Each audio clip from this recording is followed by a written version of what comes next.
नमस्कार दोस्तों। सबसे पहले तो मैं आप सबका बहुत बहुत धन्यवाद करता हूं कि आपको मेरा video GST and other complication on the death of sole proprietor पसंद आया। बहुत सारी क्वेरीज मेरे पास आई, मेल पर, टेलीफोन से भी। एक मेरे फ्रेंड हैं राजेंद्र सिंह अरोड़ा, एनआईआरसी के मेंबर भी हैं सीए में, उनके यूट्यूब चैनल है, उस पर भी कुछ क्वेरीज आई। तो मैंने सोचा कि इन क्वेरीज को कंसोलिडेट करके एक छोटा सा वीडियो बनाऊं जो कि यूज़र्स के लिए काफ़ी यूज़फुल रहेगा। तो फ्रेंड्स, टू बिगिन विथ, सबसे पहले कल जैसे हमने जो बात करी थी, सोल प्रोप्राइटर की बात करी थी, तो इसमें एक चीज़ मैं दोबारा से क्लियर कर देता हूँ कि सोल प्रोप्राइटर और इंडिविजुअल में कोई फ़र्क नहीं है। लॉ में सोल प्रोप्राइटर को इंडिविजुअल ही माना गया है। तो फ्रेंड्स, इस बात को आप भूल जाएं कि अगर इंडिविजुअल राम सिंह है और उसकी फर्म का नाम राम एंड कंपनी है, तो राम एंड कंपनी और राम सिंह दो अलग अलग लोग हैं। दो अलग अलग लोग नहीं हैं, वो दोनों एक ही लोग हैं। इस चीज़ को आप क्लियर कर लें। आगे बढ़ने से पहले आपके पास अब जो क्वेरीज आई हैं मेरे पास, मैं उनको कवर अप करने से पहले मुझे इस बात की बहुत खुशी है कि आपने और हमने इस चीज़ को डिस्कस किया, सोचा कि इस बारे में सोचना चाहिए। फ्रेंड्स, बिल्कुल ठीक है कि हमें अपना लीगल हेयर सबसे पहले डिसाइड करना है, क्योंकि अगर लीगल हेयर डिसाइडेड नहीं है तो आगे की कोई भी कार्रवाई नहीं हो सकती है। और डेथ के बारे में मुझे नहीं लगता कि हमें इतना वरी करना चाहिए। अगर famous poet, journalist, author Khushwant Singh ji की बात लें, जो 99 ईयर्स की एज में डेथ हुई थी जिनकी, उन्होंने अपनी ओबिचुअरी 25 साल की उम्र में लिखना शुरू किया था। 25 साल की उम्र में लिखते थे, 99 में डेथ हुई थी। तो अगर हम डेथ के बारे में बात करते हैं तो ऐसा नहीं कि हम कुछ गलत या एक अजीब सी बात कर रहे हैं, वो सत्य है। और जहाँ तक हमारी स्टेट और प्रॉपर्टी के लिए बोला गया है, वो बोला ही गया है कि person becomes body after the death and property becomes the state जो है। तो ये हमारे पार्टनर हैं राजीव जैन, वो धर्म कर्म पे बहुत अच्छा बोलते हैं, कभी आप से चर्चा करवाएंगे उनकी।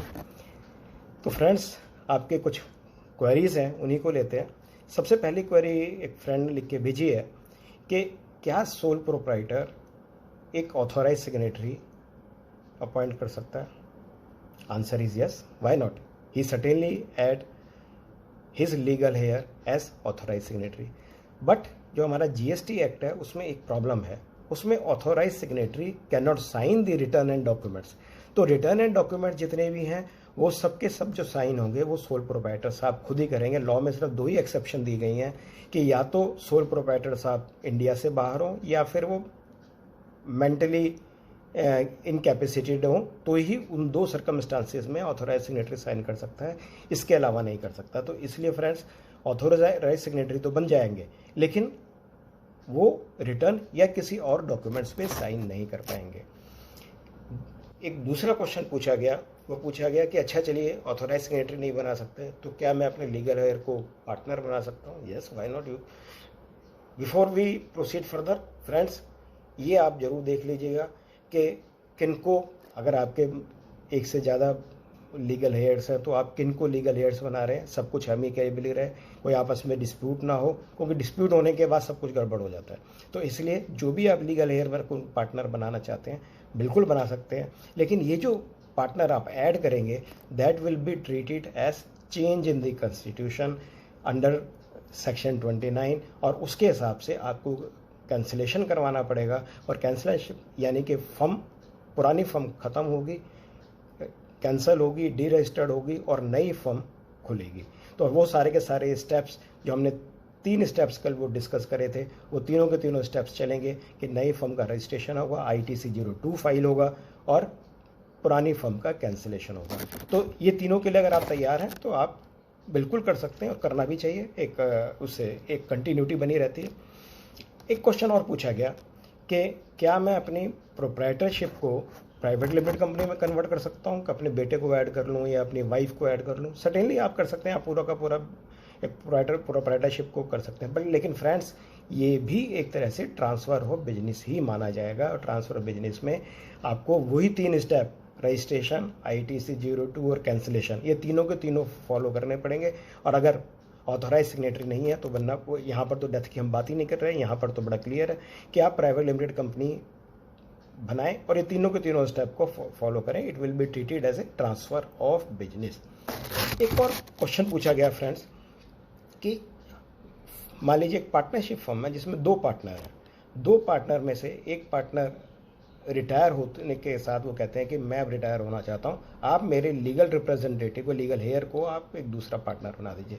क्या ये पॉसिबल है? बिल्कुल पॉसिबल है। आप बिल्कुल, अगर मान लीजिए ए और बी दोनों के दोनों पार्टनर और बी साहब कहते हैं कि बी की जगह उनका लीगल हेयर सी पार्टनर बने, तो कोई इशू नहीं है।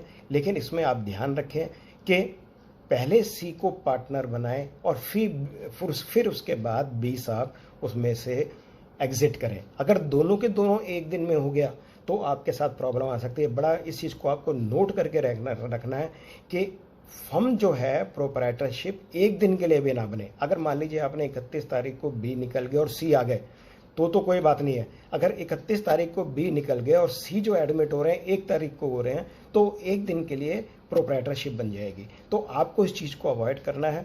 तो या तो दोनों के दोनों सेम डेट पर हो या एडमिशन पहले हो, एग्जिट बाद में हो, ताकि उसका पार्टनरशिप का स्टेटस बरकरार रहे। एक क्वेश्चन और पूछा गया कि अगर हमारी एक फर्म है, उस फर्म में से एक पार्टनर रिटायर हो जाता है। अगर ये पार्टनर रिटायर होता है तो क्या स्टेटस होगा?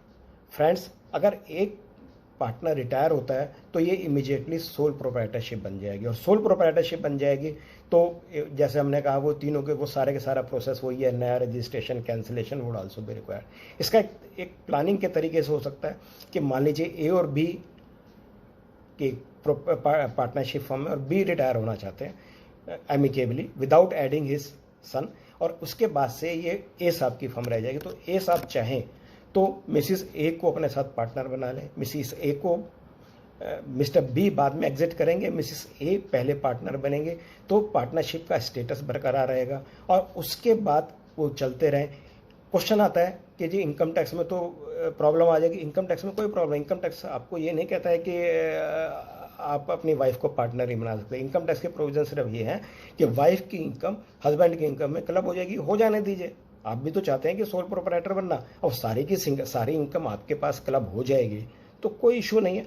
आप चाहें तो इस तरह से भी कर सकते हैं। अगर आप इस तरह से नहीं करना चाहते किसी भी रीज़न से, आप चाहें तो अपनी लीगल एयर को भी ऐड कर सकते हैं।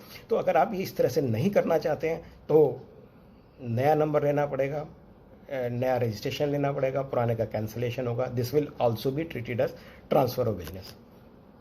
एक लास्ट सिनेरियो और देख लेते हैं। एक लास्ट सिनेरियो है कि एक कंपनी है जिसमें हस्बैंड और वाइफ या फादर और सन दो ही शेयर होल्डर हैं, वो दोनों ही डायरेक्टर हैं। अगर मान लीजिए किसी एक की डेथ हो जाती है तो उस कंपनी का क्या स्टेटस होगा? कंपनी का स्टेटस बड़ा क्लियर है फ्रेंड्स, कंपनी का कोई स्टेटस चेंज नहीं होगा। Company will remain the company. आपको सिर्फ उसमें यही होगा कि एक पर्सन को ऐड करना पड़ेगा who will also become the shareholder as well as director. तो उसके बाद बनने का टाइम प्रिस्क्राइब्ड है लॉ में, उस टाइम के हिसाब से आप करिए और उसके बाद कंपनी का स्टेटस चेंज होगा। आपको कोई अमेंडमेंट की ज़रूरत नहीं है, आपको कोई कैंसिलेशन की ज़रूरत नहीं है। तो फ्रेंड्स, ये 6-7 क्वेश्चन थे। इन 6-7 क्वेश्चन में आपको सिर्फ यही ध्यान रखना है कि कैंसिलेशन वर्सेस अमेंडमेंट अगर हमारी फर्म का कॉन्स्टिट्यूशन सेम रहता है, पार्टनरशिप की तरह से चलती रहती है, या कंपनी की तरह से चलती रहती है, और पार्टनरशिप में एक पार्टनर आता है जाता है सेम डे पर, ये तो उससे हमें कैंसिलेशन नहीं करवाना पड़ता है। वो अमेंडमेंट इन रजिस्ट्रेशन से ही काम चल जाता है। लेकिन अगर एक ही दिन के लिए अगर ये कॉन्स्टिट्यूशन चेंज हो जाए, सोल प्रोप्राइटर से पार्टनरशिप बन जाए, पार्टनरशिप से सोल प्रोप्राइटरशिप बन जाए, या कॉन्स्टिट्यूशन कंपनी से सोल प्रोप्राइटर से कंपनी बन जाए, उस केस में it will be treated as transfer of business, change in constitution. आपको नया रजिस्ट्रेशन लेना पड़ेगा। तो फ्रेंड्स, ये कुछ क्वेश्चन थे, तो मैंने सोचा है इन सबको कवर करके एक छोटा सा वीडियो बना दूं ताकि आप सबके और लिए भी एक काम में ये आएगा। तो फ्रेंड्स, जैसा कि हमारा ये बेसिक टॉपिक चल रहा था, ये बेसिकली टॉपिक जो है स्टेट मैनेजमेंट का है। ये जो हम स्टेट मैनेजमेंट पे बात करते हैं, state management is very very necessary in during the life time. अगर ये प्रॉपरली नहीं किया तो आपने देखा ही है फ्रेंड्स, इंडिया में दो बहुत बड़े सेलिब्रिटी पार्टनर्स ब्रदर्स, और उनके बीच में जिस समय डिवीज़न हुआ तो किसी बैंक के चेयरमैन को आकर के मीडिएट करना पड़ा। तो फ्रेंड्स, अगर ये सब कुछ राइटिंग में हो, सब कुछ क्लियर हो तो बहुत बढ़िया है। तो इसके साथ मैं ये टॉपिक ख़त्म करता हूँ। कल से हम एक नई सीरीज़ शुरू करेंगे। मेरा विचार है कि एक सर्विस स्पेसिफिक एक सीरीज़ स्टार्ट करें जिसमें एक सर्विस को लेकर के हम आगे बढ़ें। With this I like to thank everyone. Please stay safe and healthy. Thank you friends.